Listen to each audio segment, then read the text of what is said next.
I imagine it. This is just like my own imagination. But I don't know if he was like, hey, I don't know if this is y'all's place, but this is my place. And so I'm putting down some literal roots. Like, y'all can keep going, but I'm gonna just stay here. Hello and welcome to Mix It Up, Black History in the Restoration. I'm Taylor Ricks, and what we do here is we mix up a fun recipe while we mix up the restoration and talk about our early African American members of the church. Today we're going to be talking about green flake while we make some homemade bagels. So I've got our dough here and it's already risen and doubled. So I'm going to just start forming them into some bagel shapes while we talk about green flake. So green flake, his first name is Green, and he was born on January 6th, 1828 in the William Jordan Flake plantation.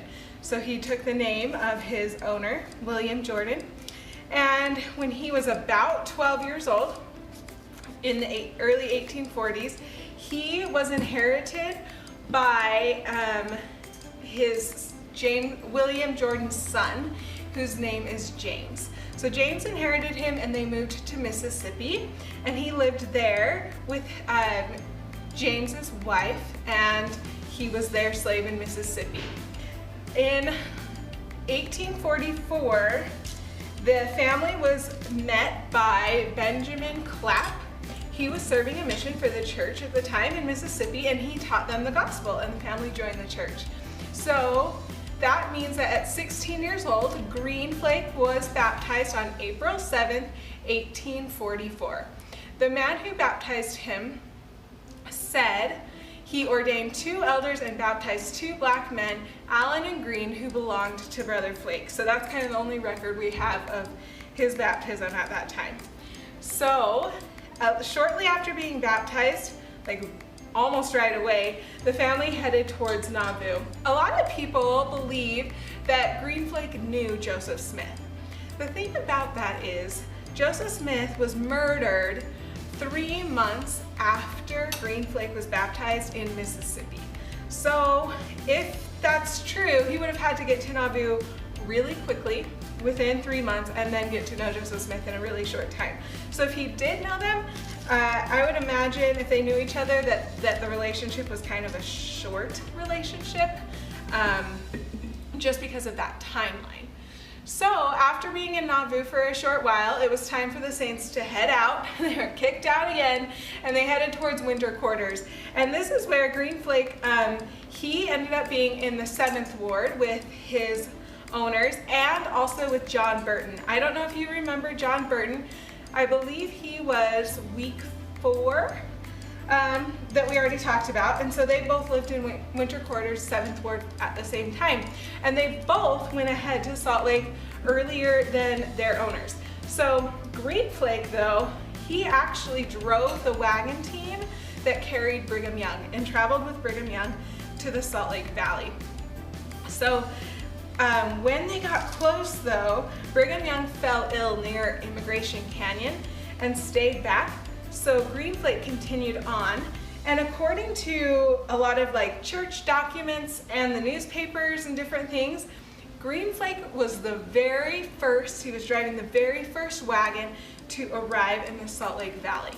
And they say he was the very first one to pull in on July 21st. So 3 days before Brigham Young ever got there. I love this story. They say that Green Flake had already planted crops and was beginning to build his homestead for his family before Brigham Young ever got there. So he was already planting and building, and this is how I imagine it. This is just my own imagination, but I don't know if he was hey, I don't know if this is y'all's place, but this is my place, and so I'm putting down some literal roots. Y'all can keep going, but I'm gonna just stay here. I don't really know what happened. Maybe Brigham Young had told him that was where they were going to stay, but they did say that he already had planted some seeds before Brigham Young even arrived. So in those 3 days, he wasted no time. Okay, we've got these all rolled out. I'm gonna let them rise for 10 minutes, and then we'll finish the rest of the story. Okay, so right here we have some boiling water with about a cup of sugar in it, and we're just gonna drop these bagels in there to cook. So About 3 years after Green Flake arrived in the Salt Lake Valley, he was finally set free.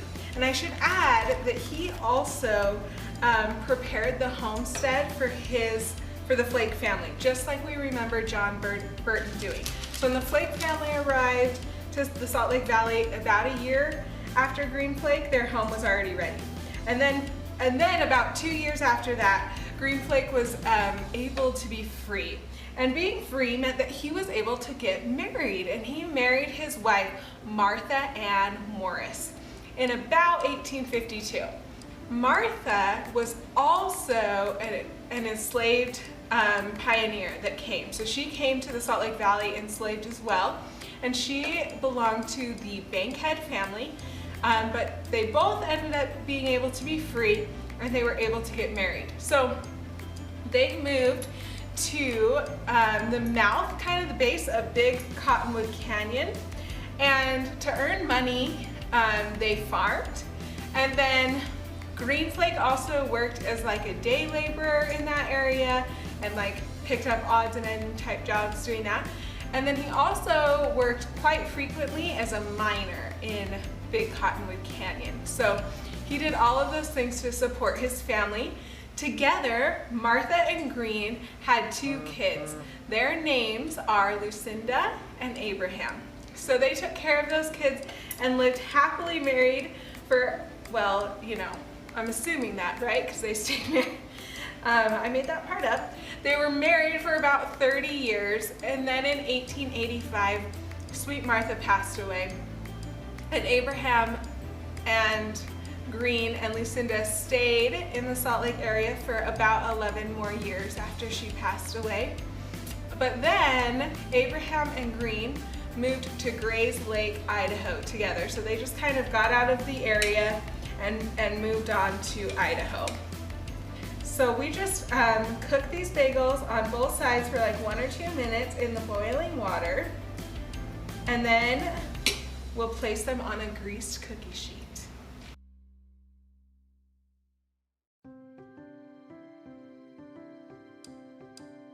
Okay, so now that they're boiled, we can put on the yummy toppings. You can put pretty much whatever you want.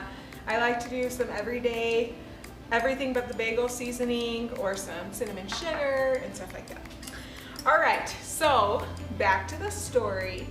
Green and his son Abraham moved to Idaho, Grays Lake, Idaho, and he lived there until he passed away. He died October 20th, 1903 in Idaho Falls, Idaho. And the family decided to have his body brought back to Salt Lake so that he could be buried next to his wife Martha. And it was a big deal in Salt Lake that he was coming back. Like the newspapers and everybody wrote about that Green Flake had passed away and that he was coming back to be buried in the Salt Lake Valley. Because he was accredited as the first pioneer to come into the valley, so it was a big deal. In fact, even to this day, at many Pioneer Day celebrations, Green Flake is spoken about and remembered. So he is really well remembered for his contribution in the pioneer efforts in the Salt Lake Valley. So he is buried next to his wife Martha, and marking their gravestone is actually the marker that he made for Martha when she passed away. And on it he wrote, "In my Father's house are many mansions." And I would love to meet with Brother Green Flake someday and just hear well, I'm sure he has so many stories to tell, but also hear what his thoughts were by putting that on his marker. I think the life of a pioneer clearly wasn't easy, and the life of a black pioneer was all the more difficult. And I wonder if those are some of the words that they held on to throughout their life. It would be interesting to learn that and hear from them about that. So that is the story of Green Flake and his contribution to building the kingdom in Salt Lake Valley. I am so glad that you joined me today. I'm just going to finish topping these, then I bake them for a little while in a 350-degree oven, and then they're good to go. I'll see you next week. Thanks for coming. Bye.